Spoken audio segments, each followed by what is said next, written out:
to je prevaranskim politikantom samo voda na mlin. Kaj pa je lahko še boljšega, ko skrega narod? Vse veste, kako pravijo, deli in vladaj. In kako nas delijo?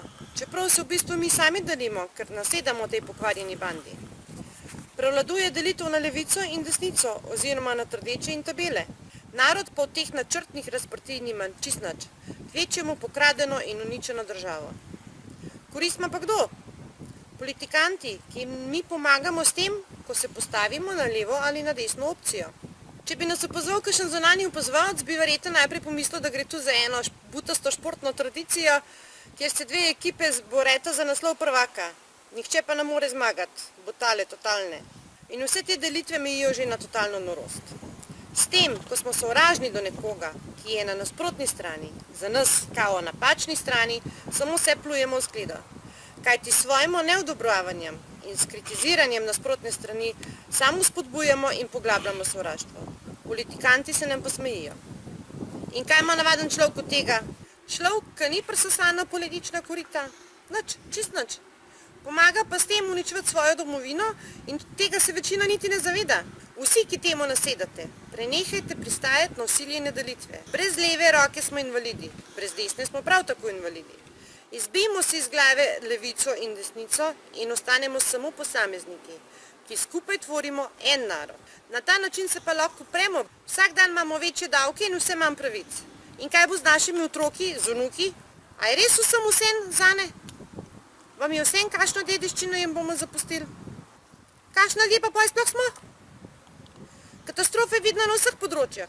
Vsak dan nove afere, sproti jih pozabljamo, ker jim sploh ni videti konca. Da ne govorim, kaj se nam dogaja v zdravstvu. Evo, sama sem imela primer smrti družin zaradi šlamparije v zdravstvu. Tem vodilnim v zdravstvu v večini packo gre pa itak sam za denar. Kje pa je človek, pa Hipokratova prisega? Ta očitno ne velja več. Katastrofalno je stanje v sodstvu, policiji, vse več pridrznosti si dovolijo in s tem nam samo kažejo, kako smo zanje majhni in nepomembni. Čeprav so nam ustavo napisali, da imamo mi oblast. A si morate misliti. Prav tako so si umislili varuha človekovih pravic, sicer ne vem za katerega človeka, zame že ne. Preganjajo kurje tatove, medtem ko lopovi, ki so nas ogulfali pa pokradili, pa uničili državo, uživajo v sadovih minulega dela. Prišli smo pa celo do tega, da moramo mi na poštnem okenčku pokazati osebni dokument pa povedati, kje smo bili rojeni, ker plačujemo naše mesečne položnice, tam za 10 pa za 20 evrov. In to samo zato v izogib pranju denarja. Zato, ker naj bi po nesreči lumpi upravili 1 milijardo tamle v enemu Iranu, ki je bil takrat v embargu, no sej kršiti embarga itak znamo, a ne. Če se spomnimo orožarskih afer, kjer nihče nikoli ni bil kriv, a ne. Ljudje so pomirali zaradi tega orožja, ki je prišlo v bistvu od prodajalcev iz Slovenije. Vedite pa, da vojni zločini ne zastarajo. Definitivno moramo spremeniti zakonodajo, da še marsikaj drugega ne bo zastaralo. Že v prejšnjem posnetku sem omenila, da policija pa sodstvo ščitijo lumpe. Človek bi pričakoval, da bojo letele glave v policiji, pa še kje drugje, a ne? Pa že zaradi tega primera, ki sem ga jaz navedla v prejšnjem posnetku. Ko je moj mož dobil plačilni nalog, zato ker je njemu en grozil streljanjem in so mu celo zavrnili prošnjo za sodno varstvo, kljub temu, da ima posnetek osebe, ki ga na silo zastavlja na javni poti. Mava tudi napisano in lastnoročno podpisano grožnjo te iste osebe. Rajonski policist, ki je primer, jaz bom rekla, pristransko obravnaval, tega ni upošteval. In ko naj potem človek zaupa policiji pa sistemu? Jaz sem izgubila zaupanje in upanje v Republiko Slovenijo, takšno, kot jo imamo trenutno. In opažam, da je večina ljudi nezadovoljnih in bi rad korenite spremembe. Dejstvo pa je, da takih sprememb ne more narediti par ljudi. Zato se mora narod zediniti, pri tem pa je pomemben vsak posameznik. Jaz nisem prepričana, da je rešitev ravno v volitvah, ker imam velik dvom v poštenost in v legitimnost volitev. Že samega volilnega sistema nismo sprejeli mi, ki naj bi imeli oblast. Norca se delajo z nas. Predvsem imamo pa sistem, kjer nihče za nobeno stvar ne odgovarja, zato pa je tako, kaj je. Boriti se bo treba za svojo domovino, ker so nam jo ugrabili in borili se bomo na vse možne načine. Tudi mi ženske, moški pa, zamislite se malo nad sabo. Jaz sem se pridružila gibanju Zedinjena Slovenija, ki je tudi politična stranka. Ampak dejstvo je, če pridemo v parlament s parimi sedeži in celo, če jih imamo 30, ne bomo mogli narediti prav veliko.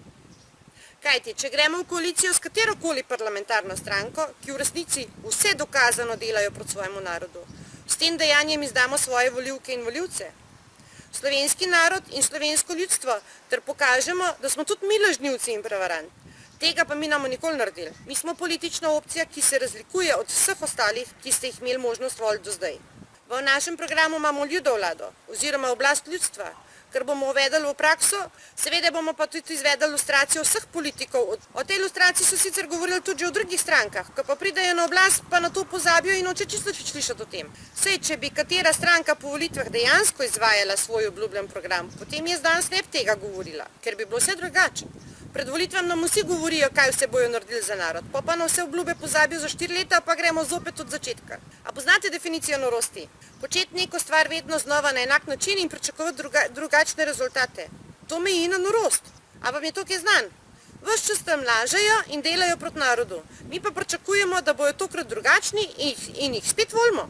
No, druga opcija pa je, da se narod zedini. Ustanovimo dežele, ki so nam jih pred skoraj 100 leti ukinili, brez da bi naše dede kdorkoli vprašal o tem. Deželo Štajersko smo že ustanovili. Vse slovenske zgodovinske dežele potem povežimo v zedinjeno Slovenijo in začnimo končno res upravljati svojo domovino. Šele to bo resnična osamosvojitev, za katero nas je leta 90 glasovalo skoraj 90%. Potem pa so nas osamosvojiteljni prevarali, nam pokradli premoženje in tudi samo državo. Zato leta 90 nismo glasovali. Prav tako pa se zato leta 91 tudi nismo borili z orožjem v rok. Oblast pripada vsem nam, ne pa param pokvarjencem. Seveda moramo pa sami prevzeti tudi odgovornost. Sami si moramo postaviti pravila, s tem mislim na zakone in ustavo.